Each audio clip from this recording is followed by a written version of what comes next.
Following the end of World War II, Germany was divided into 4 sectors: the Soviet-occupied zone, comprising East Germany, and the American, French, and British-occupied zones, together making up West Germany. The German capital, Berlin, which was located deep inside Soviet-controlled East Germany, was also divided into 4 parts: Soviet East Berlin and British, French, and American West Berlin.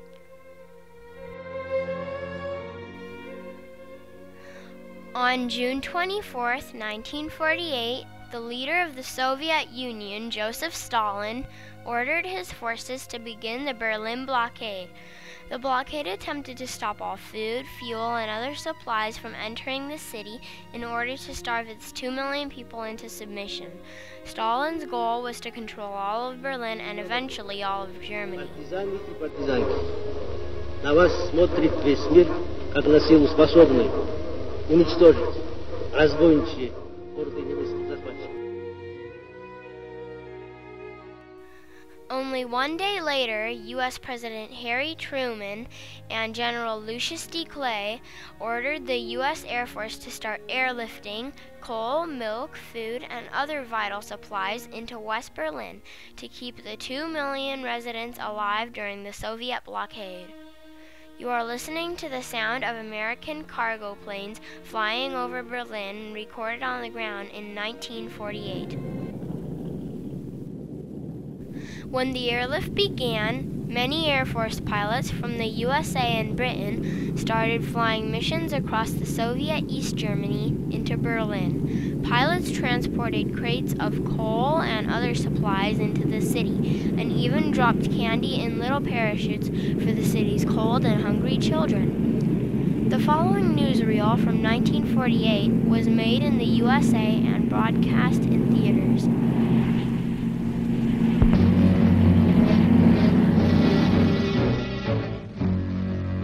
Endless cars of vitally needed coal are stalled by the Russian blockade of Berlin. But that is only part of the story.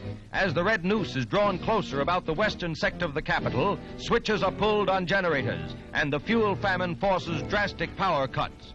Berlin becomes a city of darkness as all ground communication is severed and industry comes to a standstill. But the Western Allies fight back with an airlift of 450 flights daily, carrying thousands of tons of food into the beleaguered capital, flying an air corridor threatened by red fighter planes. Backing up the shuttle are 60 B-29s, which arrive at an airfield in England, a base from which American planes once bombed Germany. Now these Yanks may fly on a mission of mercy, the feeding of hungry Germans in Berlin. These are the men whose nerve-wracking job it may be to fight their way through weather and red obstruction.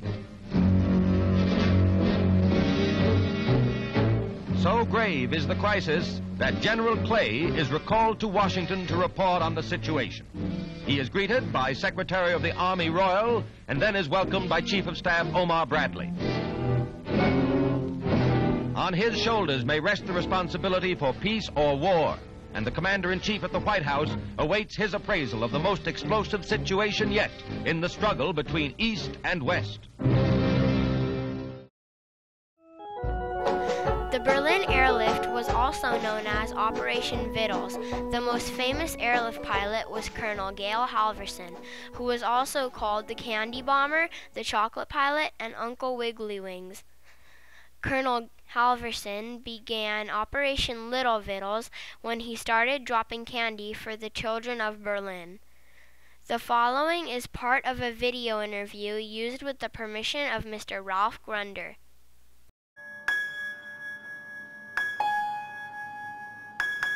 I remember my first flight very well because I was just out of America, and where everything was good. The buildings were all painted, the buildings were all not destroyed, and I came over Berlin in the morning where I could see with no clouds, and I looked down and it would look like the moon. Everything was just gone. You could look through the buildings, not at the buildings, because there were holes in all the buildings. You could see. And I just couldn't believe how 2 million people could live in all this destructed, all these buildings. To me, that first flight, the 2 million people below were faceless. I didn't know anybody. But when I got to know the Germans, they became individuals like me, the same kind of needs. They wanted freedom, they wanted flour, they wanted to be with family. On November 19th, 2006, I interviewed Colonel Halverson on the telephone. The interview lasted 32 minutes. I include some short segments of it here. Hi. Hey, Miranda. Good to hear your voice. What grade are you in? 7th grade. Oh, that's great. Okay, well, I'll be glad to answer any questions you've got the best as I can.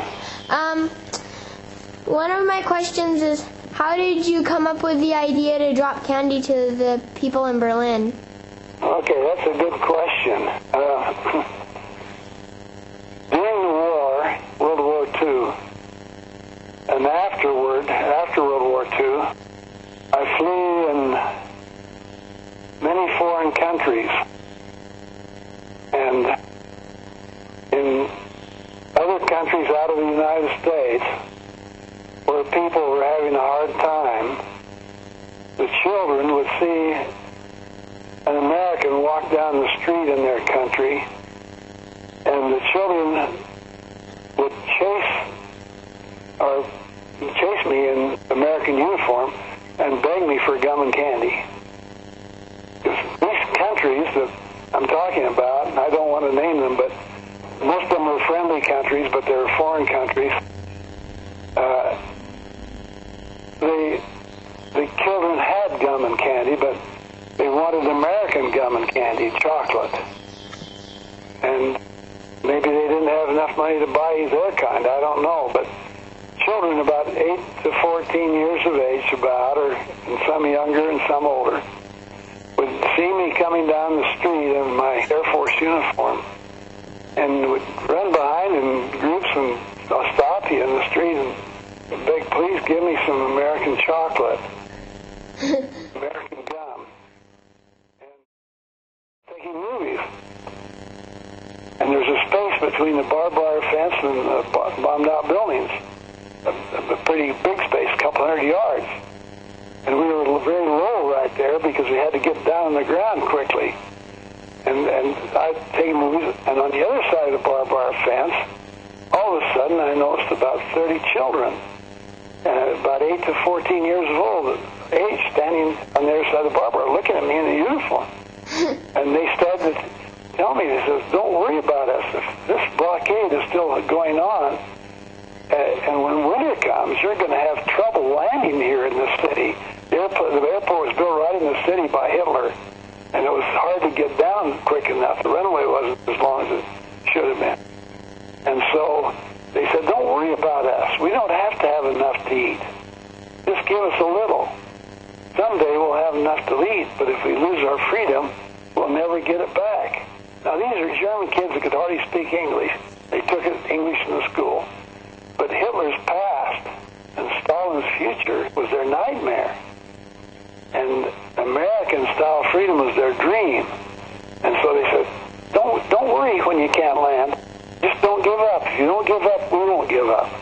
And I was amazed at these children. They didn't have enough to eat, and they were cheering me up. And I looked at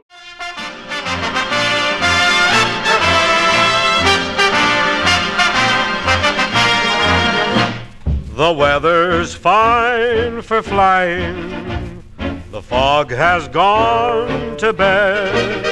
There's such good visibility. You can see victory ahead. Let's fill the air with eagles.